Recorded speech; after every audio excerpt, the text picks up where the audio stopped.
Amerika berundur daripada Afghanistan kerana ingin menumpukan keseluruhan kekuatannya di Laut Cina Selatan. Tidak berita baik, tuan-tuan.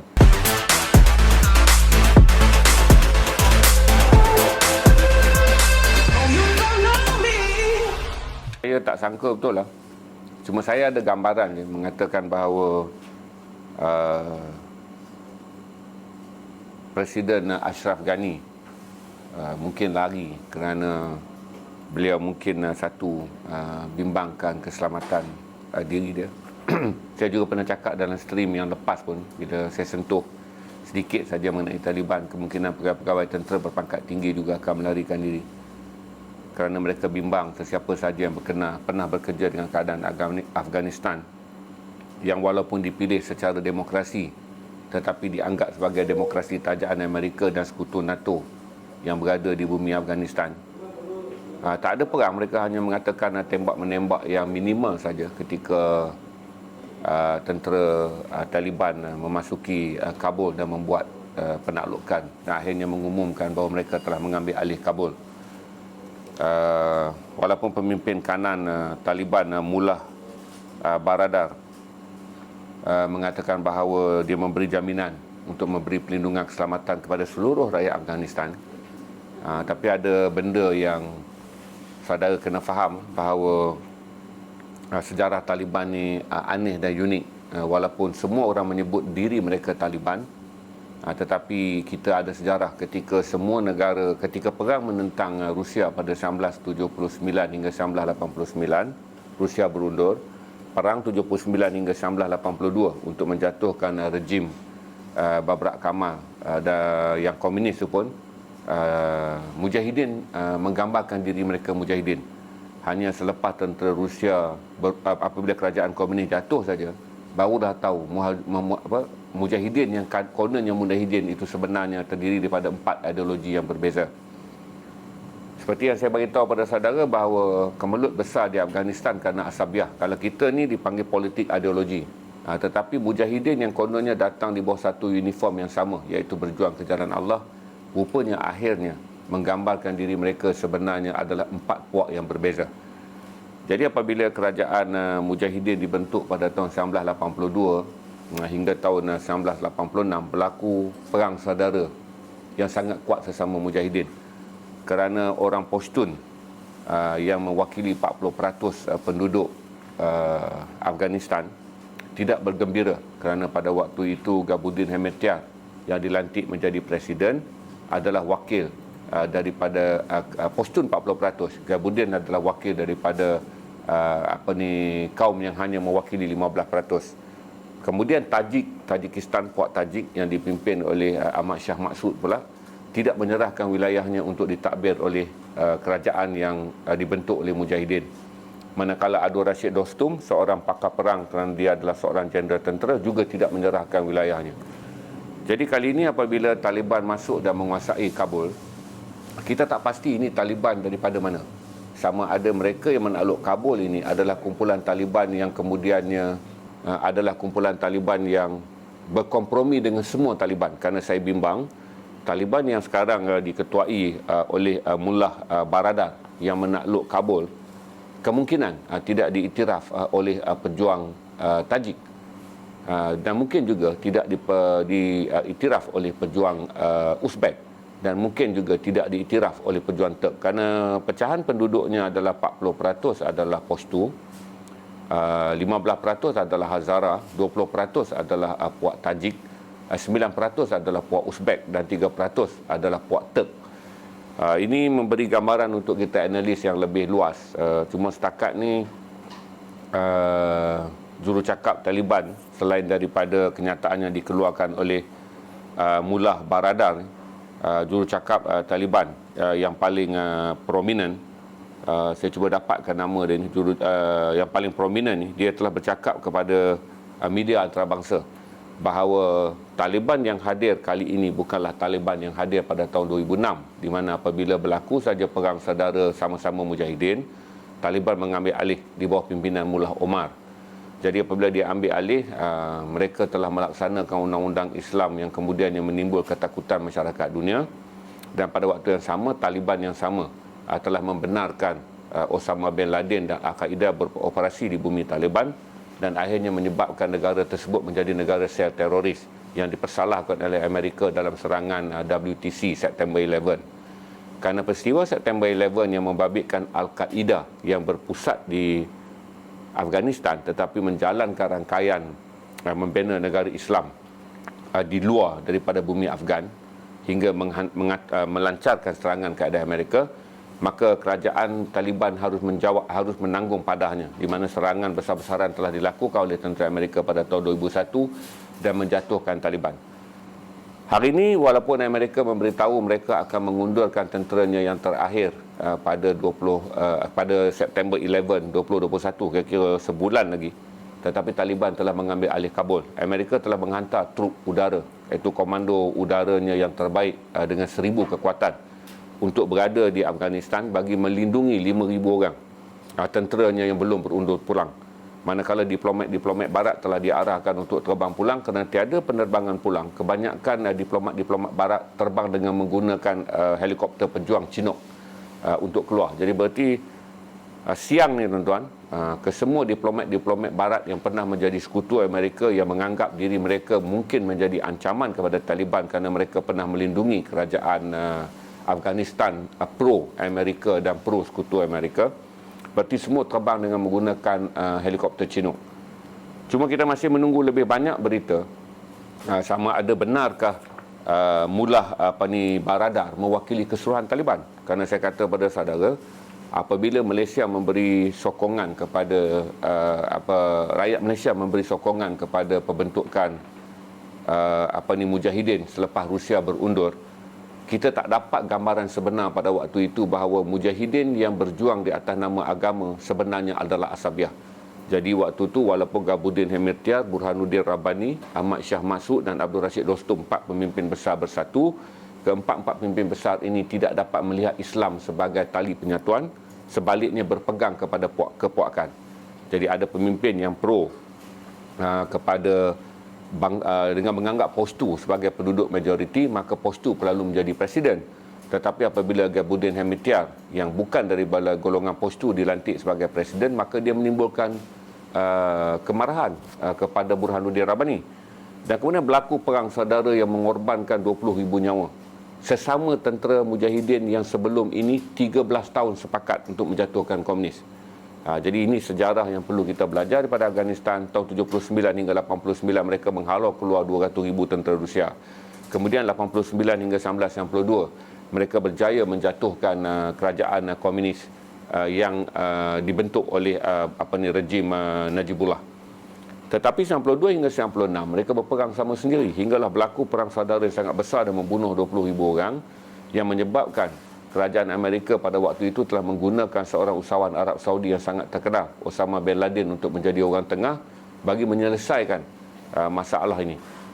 Apabila Osama bin Laden datang, maka dia bercakap kepada pelajar-pelajar Talib, iaitu para pelajar Taliban yang belajar untuk membuat gerakan bersenjata kerana ramai daripada mereka berada di bumi Pakistan sebagai pelarian dan sebahagian berada di kawasan-kawasan di dalam Afghanistan.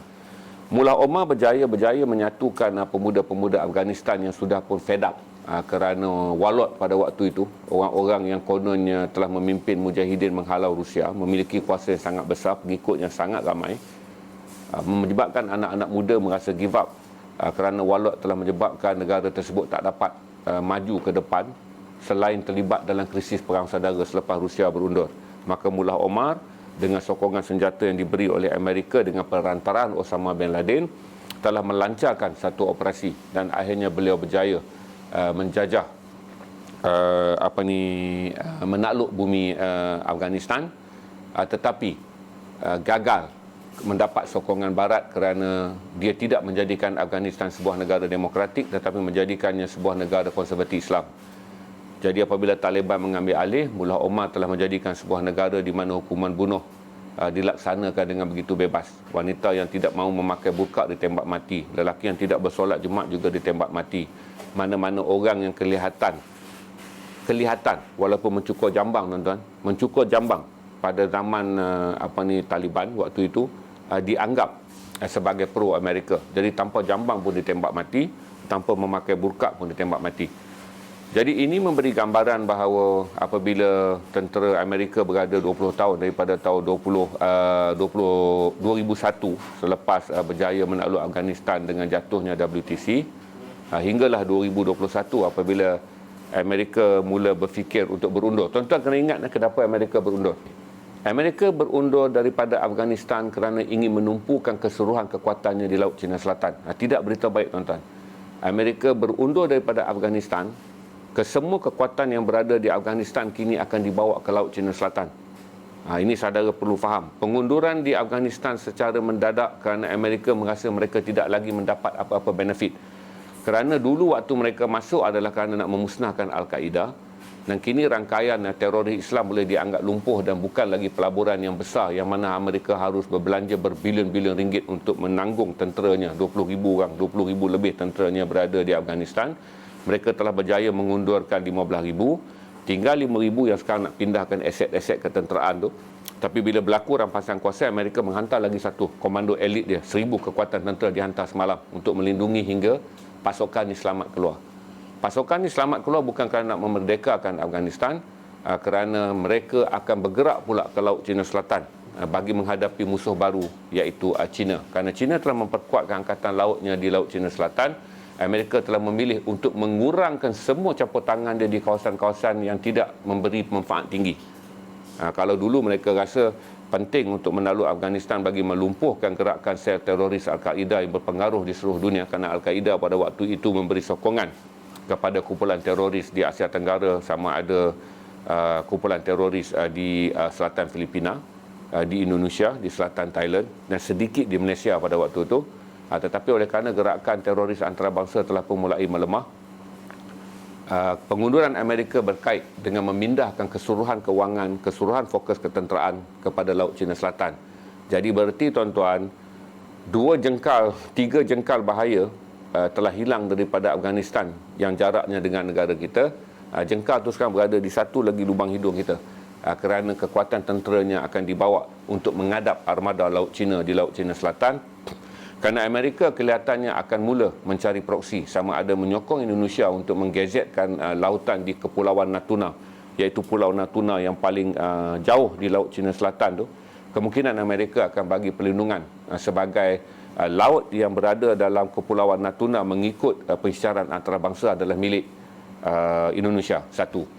Yang kedua, dia mungkin cuba memberi bantuan kepada Vietnam, di mana bahagian lautan yang dituntut oleh Vietnam akan Amerika letakkan tentera dengan mengatakan ini adalah wilayah Vietnam. Manakala laut yang dituntut oleh Filipina, Amerika mungkin cuba mempengaruhi Presiden Filipina dengan mengatakan dia boleh mendapatkan bahagian wilayah laut tersebut sebagai laut berdaulat Filipina.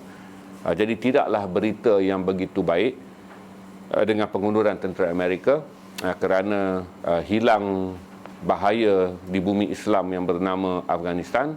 Bahaya itu akan berpindah pula kepada rantau Laut Cina Selatan yang membabitkan juga kita dan Indonesia. Tuan-tuan dan puan-puan, apabila kerajaan Taliban ni mula mengambil alih, kerana saya macam masin mulut sajalah nak claim masin mulut. Kan semalam saya banyak cakap, kata dia Taliban berada 150 km daripada Kabul. Saya kata Presiden akan terbang. Betul, tuan-tuan, malam tadi Presiden terbang melarikan diri.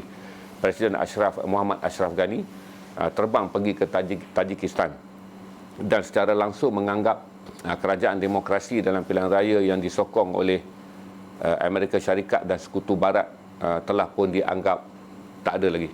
Berarti beliau tidak lagi menganggap dirinya presiden dalam buangan.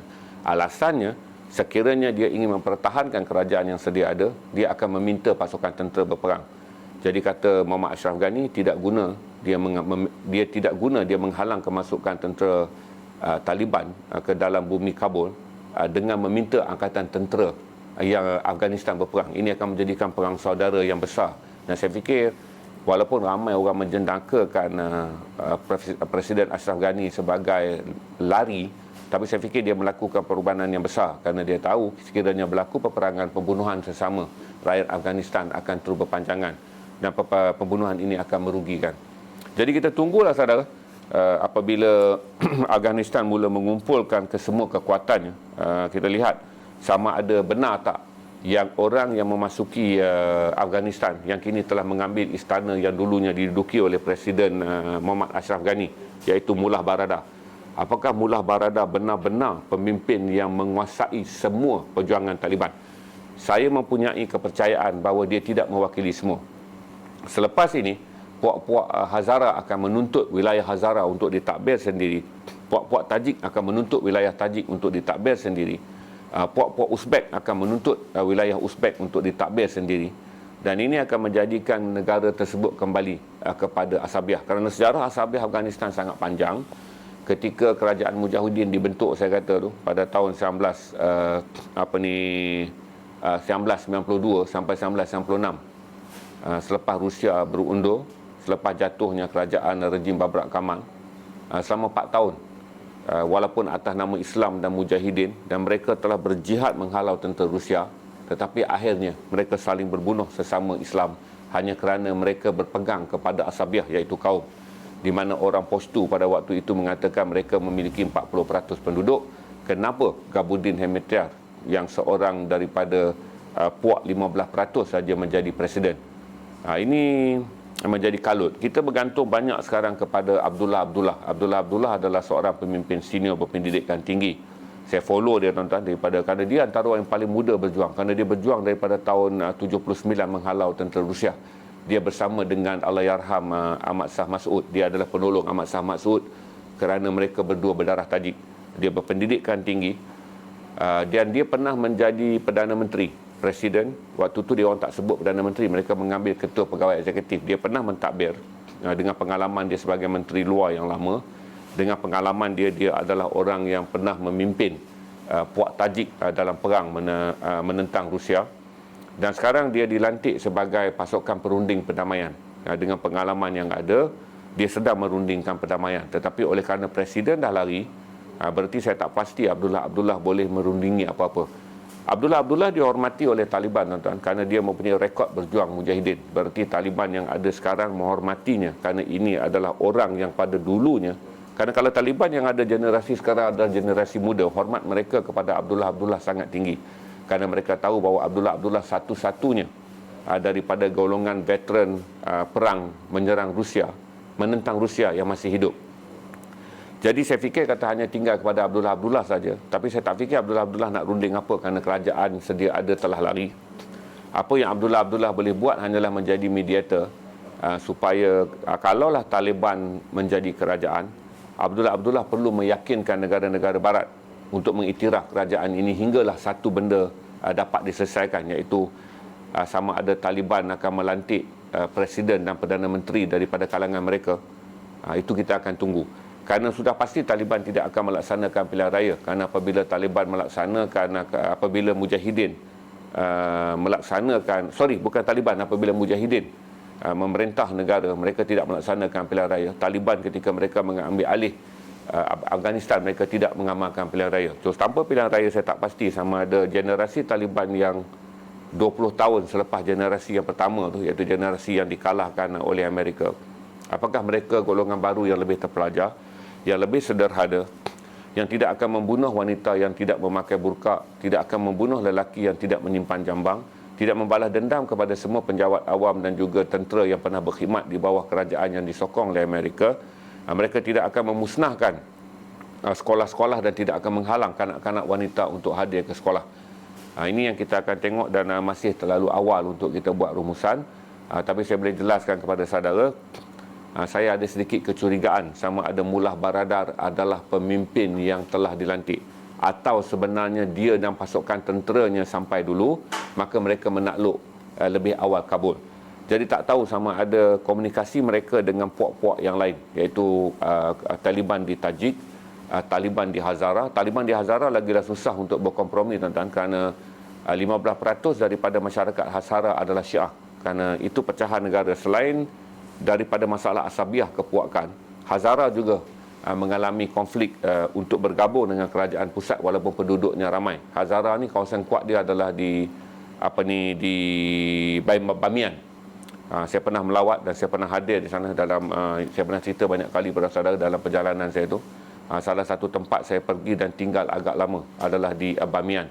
dan saya bergaul dengan masyarakat Hazara yang 15% tu majoritinya 90% adalah puak Syiah.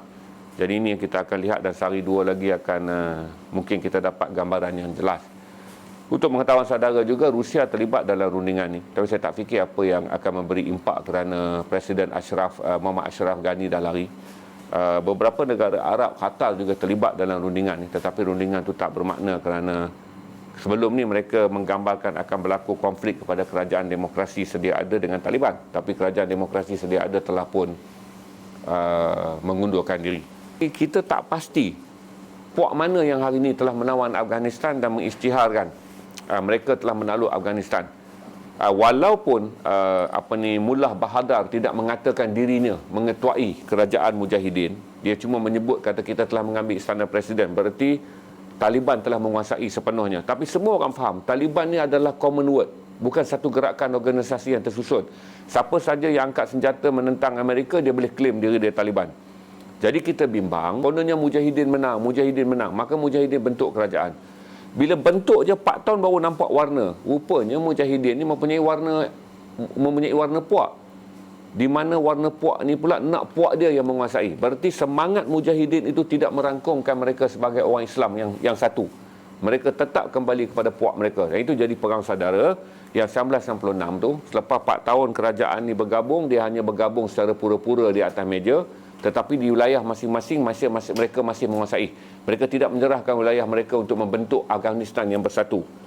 Jadi dia orang duduk saja di Kabul buat kerja, klaim orang ni menteri luar, orang ni menteri tu, orang ni menteri tu. Tapi Afghanistan tidak pernah ditadbir oleh kabinet yang ada di Kabul. Kerana setiap wilayah ditadbir oleh walot sendiri. Dan akhirnya itu menyebabkan perang saudara yang mengorban 20,000 orang. Yang menyebabkan akhirnya anak-anak muda merasa kecewa, maka mereka melancarkan perang. Dan mereka menang.